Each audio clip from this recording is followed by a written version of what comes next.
En estos días he tratado de reflexionar sobre los distintos discursos que se dieron con motivo de la 80ª Asamblea General de las Naciones Unidas en Nueva York.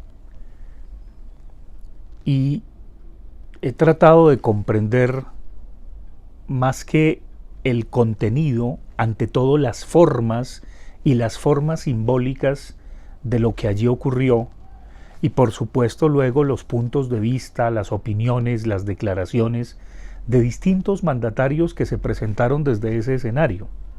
Y luego, claro está, las conjeturas, pero también opiniones y puntos de vista de quienes señalan que ya no sirve para nada ese organismo multilateral, que ya las Naciones Unidas deberían cerrarse, reducirse a unas cuantas oficinas protectoras de derechos humanos, etc.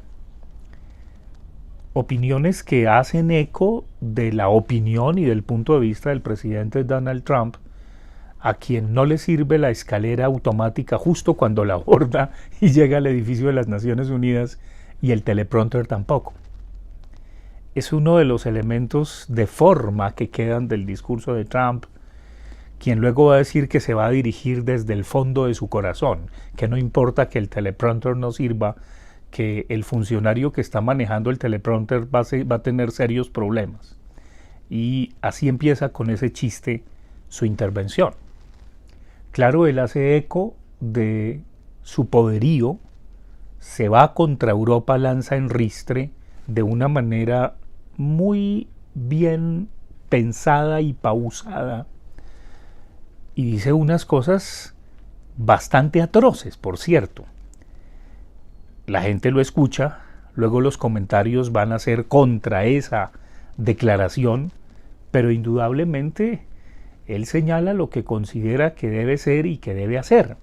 En particular en el Caribe, señala que conceder un Estado palestino o reconocerlo es hacerle eco al terrorismo de Hamás, etcétera. Se va contra los carteles de la droga que dice proteger y subraya sus políticas para exterminar a los narcoterroristas. Hay un consenso en la Asamblea General bastante amplio contra Israel y contra esa política de venganza que está implementando el gobierno de Benjamín Netanyahu. Algunos primeros ministros, mandatarios, dignatarios, claramente califican esa intervención vengativa de genocidio. Otros son más pausados, más moderados. Otros incluso justifican a Israel. Y claro, el levantarse en el momento en que iba a intervenir el primer ministro Benjamín Netanyahu, un amplio número de delegaciones subraya ese no más, no lo queremos escuchar, usted no es digno de dirigirse desde este escenario a las naciones del mundo. Algo similar ocurrió, pero solo con la delegación norteamericana, cuando el presidente de Colombia se dirigió desde el atril en su liqui-liqui, con mancornas y con la bandera que ha sido criticada de guerra o muerte de Bolívar, que nadie conocía o muy pocos, y que él ha pretendido rescatar, y no con un broche de la bandera de Colombia o sin broche alguno. Es interesante ver los distintos performances. La intervención de Milei señalando como un eco de Donald Trump que no se va a someter a las Naciones Unidas. La intervención de Giorgia Meloni, que reconoce que hay que frenar lo que está haciendo Israel en Gaza. La intervención del presidente Lula da Silva, que fue bastante comentada, muy sentida y muy aplaudida, por cierto. La intervención del presidente Emmanuel Macron, en donde justifica que Francia reconozca y reconoce un Estado palestino, reafirmando la solución de los dos estados y trazando unas líneas de política internacional muy responsables para que esto sea una realidad. Eso fue el 22 de septiembre y por supuesto de allí se pegaron otras naciones, otros países reconociendo el Estado palestino. ¿Sirve o no sirve ese escenario? Y hay una pregunta que es tan tonta, una respuesta de sí o no, porque indudablemente es una tribuna desde donde muchos jefes de Estado hablan. Y es importante que hablen. Habló también el rey de España. Y por supuesto condenó las atrocidades que se están cometiendo en Gaza. Y por supuesto detrás de todas esas intervenciones de mandatarios y de dignatarios, el detrás de cámaras es bien interesante. Las reuniones que se tienen, los cócteles que hay, las relaciones en pequeñas oficinas entre unos y otros que se encuentran, quiénes vienen, quiénes van, quiénes se saludan, quiénes no, la cantidad de asesores que están pendientes, ya salió tal presidente, el otro salió, le dicen a Trump, ahí está Lula da Silva, se abrazan y luego dice públicamente que es un buen tipo Lula da Silva y que quiere negociar con él, etcétera, etcétera. Es un engranaje de una semana que pareciera, por supuesto, como una semana cinematográfica, que uno podría encontrar en Cannes o en Venecia, cuando está el Festival de Venecia de cine. Es interesante cómo a nombre del mundo, a nombre del bien común, a nombre de los derechos humanos, se exhiben un montón de pintas. Hay toda una parafernalia de unos y otros, unos más pobrecistas que otros, unos más jactanciosos que otros. Y claro, hay mil detalles que están ahí. El premio de gran ciudadano que le fue concedido por la ciudad de Nueva York al presidente Emmanuel Macron, los invitados que hubo, el cóctel que hubo, el traje oficial para estar en esa ceremonia, en esa cena, etcétera, etcétera. Y mientras tanto, las comisiones que se reúnen de distintos frentes de política internacional, por sectores, por áreas, etcétera.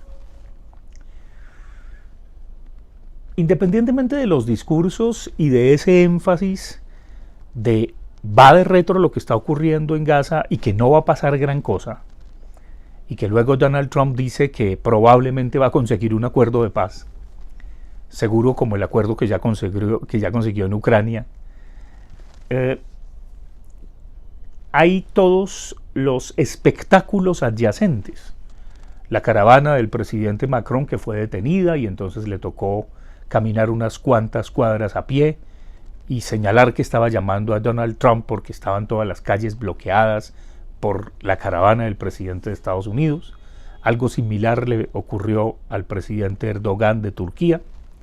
En fin, anécdotas que van y vienen, pero que señalan algo muy formal de quién está, quién no está en ciertos círculos, en ciertas jugadas. Y en medio de ello nos encontramos ya, independientemente de las formas, del liquiliqui del presidente, con zapatos sin medias, muy vaporositos en un otoño neoyorquino porque no es verano, pero él, como buen mandatario caribeño, y así, luego ya no con zapatos sin medias, sino con botas que algún marino o algún marinero, porque son botas de la Armada, le ofrecería seguramente al presidente de Colombia. Y está esa anécdota de una invitación que le hicieron a una protesta contra las políticas de Donald Trump con Roger Waters, que ya está bastante viejo, un viejo rockero, y con la traducción que le hizo Víctor de Currea Lugo, con megáfono. Está su intervención anterior con el fular palestino y las gafas oscuras que a veces hacen que uno se imagine que el señor Santrich ha resucitado de entre los muertos, ha reencarnado por lo menos, y esa escena que le cuesta la cancelación de la visa al presidente colombiano. Es evidente que un mandatario, cuando va a las Naciones Unidas, tiene carta abierta para hablar de lo que quiera y de lo que considere en ese foro internacional. Pero estar ya en las calles de una ciudad protestando, aunque la causa sea muy justa, terriblemente justa, disruptivamente, dirían los suyos, sus seguidores, las tribunas, pues evidentemente al decirle a militares que desobedezcan al comandante en jefe de ese país, puede ser un delito. Un presidente que en su país ataca y condena como delito la sedición, es decir, no obedecerle al comandante en jefe de las Fuerzas Armadas. ¿Qué ocurriría si Trump o si otro dignatario o mandatario viniera a Colombia y se parara, no sé, no en la Plaza de Bolívar, pero digamos en la calle 72 con Séptima, y le dijera a militares y a policías no le obedezcan a Petro? Pues no solamente sería cancelada la visa de ese mandatario dignatario y expulsado, sino que habría una ruptura de relaciones con ese país. Es lógico. Pero claramente Daniel Coronel, en su columna de hoy, muestra que el presidente colombiano ya quería desde hacía meses que le quitaran la visa. Ya lo había anunciado, entre otras cosas. El automártir, el automartirio. Y a raíz de eso que había anunciado Daniel Coronel, y que claro, yo detecté que indudablemente el presidente colombiano busca tener un discurso anti-yanqui, anti-norteamericano, anti-imperio, porque eso forma parte de un libreto muy bien trazado que otros mandatarios y dignatarios no tan demócratas ni tan elegidos democráticamente, sino más bien atornillados en el poder, han usado durante décadas promulgando revoluciones desde este subcontinente, desde el Caribe, desde América Latina. Ese discurso anti-yanqui pues vende para una cierta tribuna, indudablemente.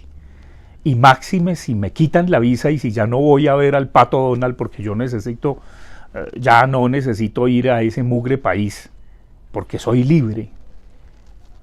A título personal es folclórico y por supuesto se vuelve como un honor que los gringos no te den la visa, contrario a ese sueño americano y a esa película Visa USA del año 86 que muestra ese tesón y ese sacrificio y ese deseo y ese anhelo de muchos colombianos de tener la visa gringa, la visa norteamericana, para buscar un mejor futuro y cumplir la realización idílica del sueño americano. Y obvio no es la primera vez que se le quita la visa a un presidente colombiano. Ya ocurrió el episodio del elefante de Samper y cómo le quitaron la visa por la financiación de su campaña con dineros del narcotráfico, aunque siempre todo fue a sus espaldas, fue absuelto y él nunca se dio cuenta de que entró dineros del cártel de Cali financiando su campaña. Es lo que generalmente se dice. No me di cuenta, fue a mis espaldas. Y es el elefante del cardenal Rubiano que le saca y que fue célebre en el momento del proceso 8000 al expresidente Samper. El problema de la visa en este caso no es que sea solamente de Gustavo Petro. El problema de la visa es que es el representante de Colombia en el exterior. E indudablemente después de ser presidente puede haber un dossier que lo espere, porque aunque la causa sea muy justa, quién sabe si se la perdonen con el paso de los meses y de los años.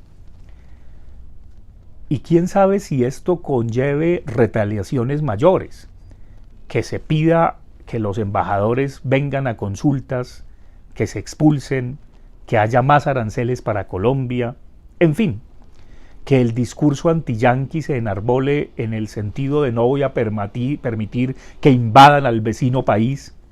Y aquí está el doble rasero y la geometría variable del presidente colombiano, que jamás ha condenado enfáticamente a la dictadura vecina. Ahí sí no lo haría. Jamás se atrevería a ir a Caracas a decirle a soldados o a militares no le obedezcan al tirano Maduro. Esa cobardía es rotunda en el presidente disfrazado de liquiliqui. Y digo disfrazado de liquiliqui porque ya no es una investidura, es un disfraz claramente.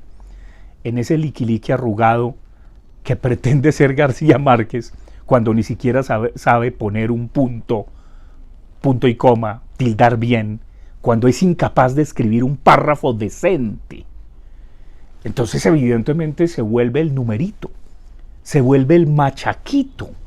Y cuando hablo de machaquito no me refiero al célebre torero español, sino a un payaso de mi infancia, que divertía mucho a los niños y que por supuesto divierte hoy día mucho a la tribuna, a la barra roja que lo sigue y que está dispuesta a sacrificarse por él, sin darse cuenta de algo que es bastante grave, que este personaje, hoy presidente de Colombia, se puede llevar por delante al país y ya se lo ha llevado con esta actitud.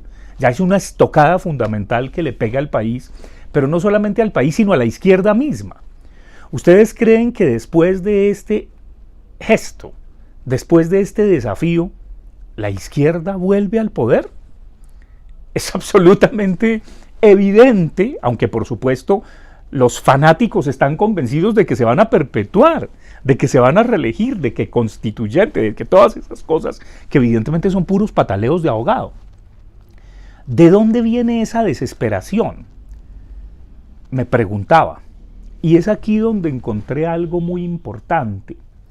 Y son comentarios que hace el célebre historiador Gershom Scholem a propósito de la noción de falso profeta.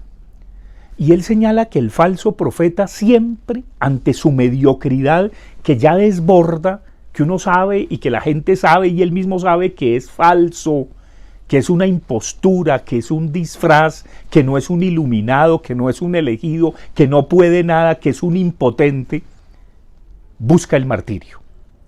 Y proclama que busca el martirio. Pero cuando le llega el martirio, huye. Y los martirizados son la tropa de seguidores, el séquito de borregos que ciega y sordamente lo siguen al iluminado.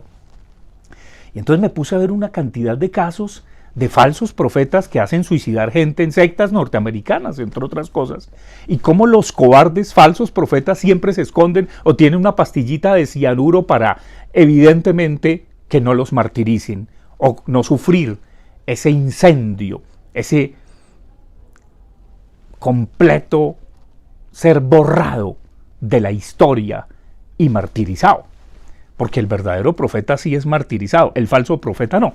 Pero hay algo interesante en el discurso con megáfono, en vestido de liquiliqui, disfrazado en otoño neoyorquino. Y es que dice y reafirma, como ya lo dijo en otro foro, allá mismo en Nueva York, que si es necesario él conforma un ejército y pide que las naciones se unan, y por ahí le hacen eco los medios que evidentemente pues son pagados para hacerle propaganda al jefe supremo, un ejército para liberar Palestina. Y hay algo que me llamó la atención de la derecha colombiana, y es que por fin salió con humor y mandaron inclusive formatos para todo aquel o aquella que quiera, para todo aquel vulgarcito que se le quiera pegar, para todo aquel seguidor de bodega, para todo aquel comentarista de las hazañas y de las glorias del jefe supremo que se le quiera pegar, para que vaya ya a Palestina y a liberar Palestina. Es evidente que todo es un chiste y un chiste malo. Y es evidente que luego vendrán acá con la narrativa para el pueblo, que desunido sí que será vencido y que cada vez se une menos. Y lo patético de esto es que este personaje disfrazado, machaquitesco, machaquito, se está convirtiendo, sin querer queriendo, en el jefe de campaña del tigránster, de otro tigre de papel. Este es líder intergaláctico de papel, y se está convirtiendo este líder intergaláctico de papel en el jefe de campaña de otro tigre de papel de extrema derecha, que podría reafirmar esa maldición del escritor Fernando Vallejo: Colombia no va mal, siempre irá peor, porque es un desastre sin remedio. Y entre tanto, por supuesto, hagan sus apuestas con respecto a las campañas, a las consultas.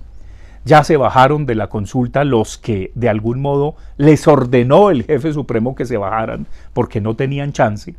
Y es claro que va a desviar los votos, no se sabe si traicionando a los suyos, llevándose por delante a los suyos hacia pinturita, como lo señalé en una videocolumna anterior, y de todos modos aunque Pinturita está imputado, no imputado, imputado y luego será acusado, pues ya lo saben y luego los espera el Frente Amplio con Rollecito, que estaría dispuesto a tomar las banderas. La historia y el chiste se cuentan tan fácil y tan solos, y es tan telenovelesco todo, que bueno, así como Viquisita, que algunos la llaman Viquizuela, y el indio Piel Roja, el querido Bolívar, se desinflaron y se bajaron del bus, quedan Pinturita y el Tigre de Papel, y con el tiempo podría ser Rollecito y el Tigre de Papel, si es que no surge un candidato sensato que recupere la dignidad presidencial en Colombia, y no solo eso, sino que construya desde lo destruido, desde eso que se pretendió hacer, que hay que hacer un balance de en qué consistió el tal cambio, si el tal cambio no fue sino un fraude, y un fraude que puede hacer, desgraciadamente, que la izquierda vuelva a sus justas proporciones, negada, borrada de los espacios de poder, porque les interesó mucho más sus intereses personales y particulares, y por supuesto salvar a la humanidad desde camionetas blindadas y esquemas de seguridad, que eso sí es muy fácil, y con cámaras de televisión jactándose de luchar por los niños que se mueren de hambre porque están del lado correcto de la historia. Y es ahí donde la categoría me sacude por completo, porque así como la derecha decía los buenos somos más y los malos los demás y nosotros somos los buenos, la izquierda y la izquierda extrema jactanciosa de moral superior pretende estar del lado correcto de la historia. Pero es que esta izquierda recalcitrante, fanática, sectaria, no se ha dado cuenta de que la historia no es lineal, no se ha dado cuenta de que no hay un lado correcto y un lado incorrecto de la historia. Quizá están del lado correcto de la histeria, pero así como la histeria es algo complejo y no podría haber un lado positivo y otro negativo, uno que sí es verdadero y otro que es falso, sí que menos la historia. Lo triste o lo patético es que cuando no se tienen elementos simbólicos, cuando no se tiene tradición cultural, cuando no se manejan los ritos, cuando no se manejan realmente las formas simbólicas, cuando no se sabe qué es la dignidad presidencial, qué es la representación de un mandatario, de un dignatario, todo vale hasta sonarse con el mantel o hasta sacar una espada con guantes desechables, o no solamente desechables, sino, por cierto, nada de guantes de seda. Y entonces, a la topa tolondra, a la maldita sea, improvisando de cualquier manera por un discurso desesperado para armarse de ese último bastión antiyanqui, y seguramente que va a cancelar las 7 bases norteamericanas, a ver si es capaz de hacerlo Machaquito. Si Machaquito hace eso, pues evidentemente tendrá las entendederas, no claro, las entendederas de Stalin, del que hizo eco en su discurso de las Naciones Unidas, un asesino y un criminal que mató más gente que Hitler, y entonces este es un nostálgico del estalinismo. Más payasería imposible. Y entonces sí, pero ¿qué nos cabe esperar ante ello? En primer lugar, desligarse por completo del payaso, desligarse por completo de un personaje que no nos representa, de alguien que quiso ser, que pudo ser un buen senador, un mal alcalde, pero un pésimo presidente, y que nunca dejó de ser un activista contestatario, ahora disfrazado de calentano en un otoño neoyorquino. Al César lo que es del César y a Dios lo que es de Dios. Pero una persona que es incapaz de escribir un párrafo decente, el libro que está escribiendo, yo quisiera saber quién será su corrector de estilo, porque este señor no sabe poner una coma ni un punto y coma. Entonces evidentemente es baboso lo que dice, lo que habla, lo que expresa. Y aunque la causa pro-palestina sí es muy justa, totalmente justa, no contribuye para nada a ayudar a solucionarla. Al contrario, él y los borregos que lo siguen, simplemente con cámaras, fotografiándose, hablando de la causa noble, que no entienden nada de ella, vayan por favor, conformen el ejército palestino, liberen Palestina y nos traen evidentemente los informes y los reportes de esa lucha frontal que van a enfrentar, a ver si de veras son capaces, aunque sea, de hacer algo productivo y digno, decente en su vida. Sí, hay que decirlo con franqueza, y eso era lo que tenía que decir a propósito de los idiotas útiles que siguen al falso profeta que se cree estando del lado correcto de la historia. No hay lados correctos de la historia. Hay dignidad, hay humanidad, hay estética, hay ética. Pero pretender esa superioridad moral jactanciosa, lo único que hace es que el mundo lo vea como un payaso y que esa frase de que cuando un payaso se muda a un palacio, el palacio se convierte en circo, sea una realidad. Qué desgracia, y ojalá no sea un desastre sin remedio.